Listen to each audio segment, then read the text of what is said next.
Selamat pagi pemirsa, apa kabar Anda? Hari ini Anda kembali menyaksikan Selamat Pagi Indonesia. Hari ini ada saya Valencia Melvinsi. Dan saya Jason Sambo, bisa kami hadirkan sejumlah informasi termasuk juga yang jadi hot topic. Dan kami akan buka hot topic dari informasi terkait dengan kemarin ya sempat ada 9 warga negara Indonesia yang diculik begitu pada saat mengikuti misi Global Sumut Flotilla. Tapi Kementerian Luar Negeri RI akhirnya memastikan bahwa 9 WNI peserta Flotilla kemanusiaan ke jalur Gaza yang dibebaskan dari penjara Israel ini telah tiba di Istanbul, Turki. Update-nya seperti itu, Valen. Jadi itu adalah informasi terkininya pemirsa. Jadi setelah sempat diculik kemudian ditahan oleh tentara Israel, ada 9 warga negara Indonesia yang tergabung dalam pelayaran Global Sumut Flotilla menuju Gaza saat ini sudah dibebaskan. Dan lokasinya saat ini berada di Istanbul, Turki. Jadi kedatangan 9 WNI ini disambut langsung oleh Konsulat Jenderal Republik Indonesia di Istanbul, Daryanto Harsono. Dan Daryanto melaporkan pertemuan itu melalui pernyataan video bersama dengan para WNI dengan didampingi oleh ke-9 WNI tersebut. Dan selama ditahan oleh Israel, para WNI ini mengaku tidak luput dari kekerasan fisik yang dilakukan oleh personel tentara Israel. Dan mereka mengaku dipukuli, ditendang, distrum saat mereka ditahan. Dan ke-9 warga negara Indonesia ini juga sudah berkomunikasi dengan Menteri Luar Negeri Sugiono melalui panggilan video. Kita akan simak nanti ya Jason, tapi intinya semua yang ditahan itu sudah dibebaskan. Betul, jadi ini memang penantian juga dari teman-teman yang berada di atau mengikuti Global Sumut Flotilla yang ada di sana untuk mereka bisa kembali lagi.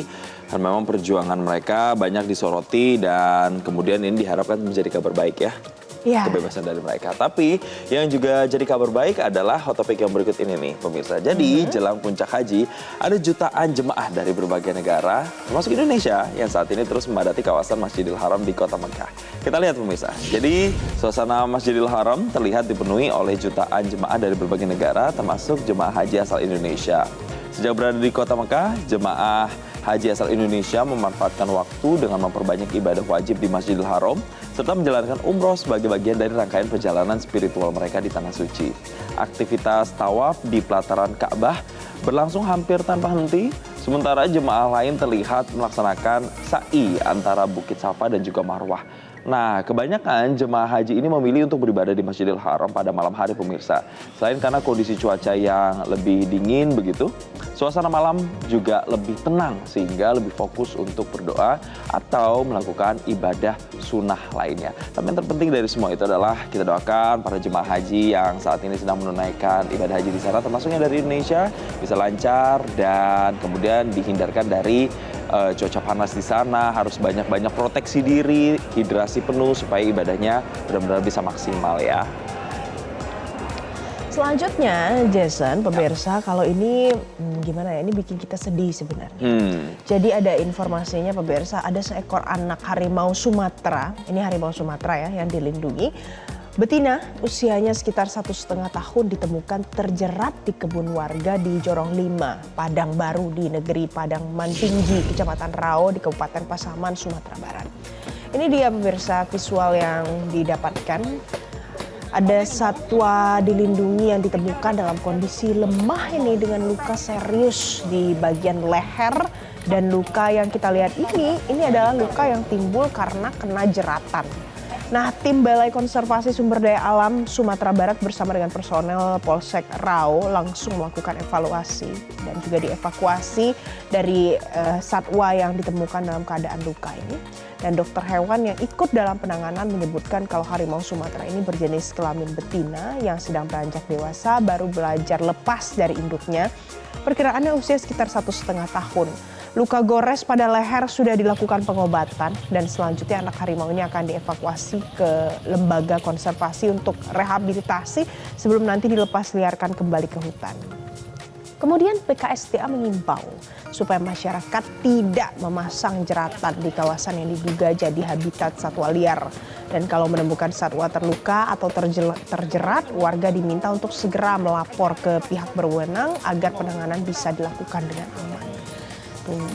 Jadi ini kasihan ya jadinya karena dia adalah salah satu satwa yang dilindungi pemirsa. Harusnya kita ikut melindungi. Betul, dengan memasang jeratan seperti ini kita lihat dampaknya justru mengancam begitu ya dari keberadaan mereka juga.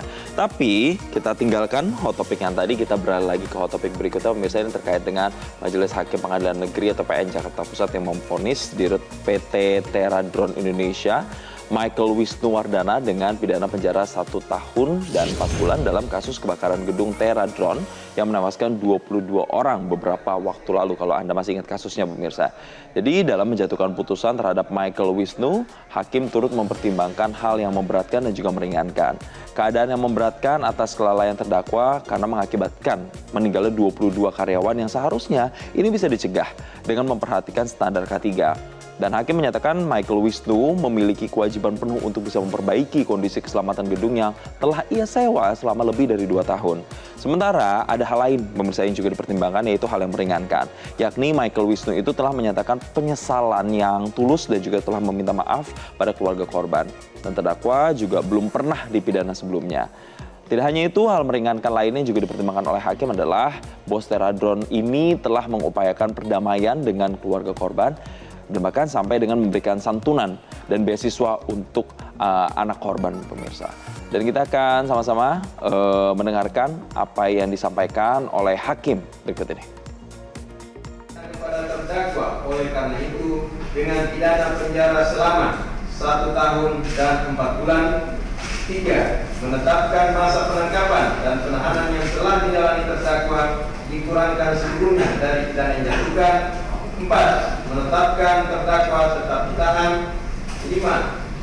Menetapkan barang bukti berupa 2 buah baterai drone dan 3 buah kapal yang habis pakai dirampas untuk dimusnahkan. Itu tadi pemirsa beberapa hot topic yang kami sajikan untuk Anda pagi. Jelajahi cara baru mendapatkan informasi. Download Metro TV Extend sekarang.